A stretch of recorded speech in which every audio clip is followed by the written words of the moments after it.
குடிசை இல்லாத தமிழ்நாட்டை உருவாக்கும் நோக்கில் உருவாக்கியுள்ள கலைஞர் கனவு இல்லம் திட்டம் அடுத்த மாதம் முதல் அமலுக்கு வரும் என எதிர்பார்க்கப்படுகிறது.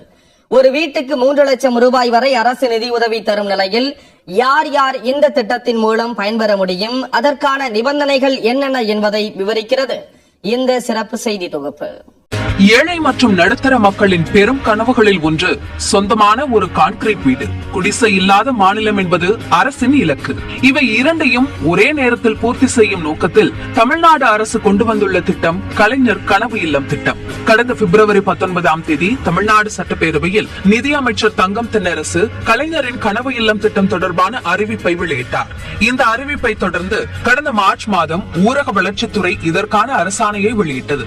இந்த திட்டத்தின் கீழ் 6 ஆண்டுகளில் மொத்தம் 8 லட்சம் வீடுகள் கட்ட இலக்கு நிர்ணயிக்கப்பட்டுள்ளது. தேர்தல் நடத்தை விதிகள் நீக்கப்பட்ட பிறகு முன்னாள் முதலமைச்சர் கருணாநிதி பிறந்தநாள் விழாவில் இந்த திட்டத்தை முதலமைச்சர் மு.க. ஸ்டாலின் தொடங்கி வைக்க வாய்ப்புள்ளதாக தகவல்கள் தெரிவிக்கின்றன. இந்த நிலையில் திட்டத்தை செயல்படுத்துவது தொடர்பான வழிகாட்டுதல்களை ஊரக வளர்ச்சித்துறை இயக்குநர் பொன்னையா வெளியிட்டு பல்வேறு அறிவுறுத்தல்களை மாவட்ட ஆட்சியர்களுக்கு வழங்கியுள்ளார்.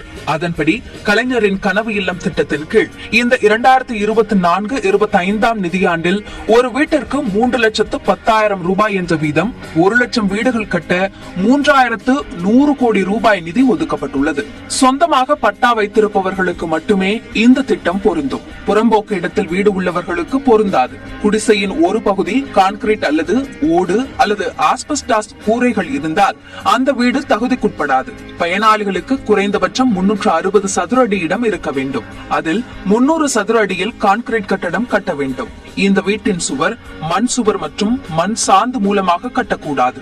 300 சதுர அடி RCC கூரையுடனும் மீதமுள்ள 60 சதுர அடிக்கு தீப்பிடிக்காத பொருளால் ஆன கூரையுடன் வீட்டை பயனாளிகள் கட்ட வேண்டும். ஒரு வீட்டிற்கான அனைத்து செலவும் 3.5 லட்சம் ரூபாய்க்குள் இருக்க வேண்டும். வீட்டின் சுவர்கள் செங்கல், இன்டர்லாக் பிரிக், AAC பிளாக் உள்ளிட்டவற்றால் கட்டப்பட வேண்டும்.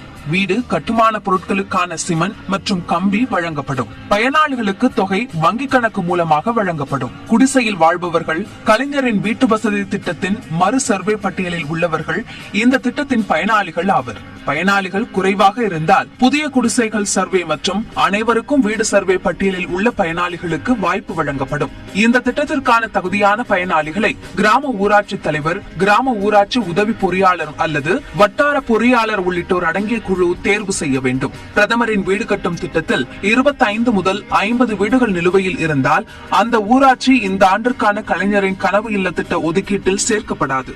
எந்த ஒரு ஊராட்சியில் 50க்கும் மேற்பட்ட வீடுகள் ஊரக வீடுகள் திட்டத்தின் கீழ் பழுதுபார்ப்புக்கு எடுக்கப்பட்டிருந்தால் அந்த ஊராட்சிகளும் இதில் சேர்க்கப்பட வேண்டியதில்லை.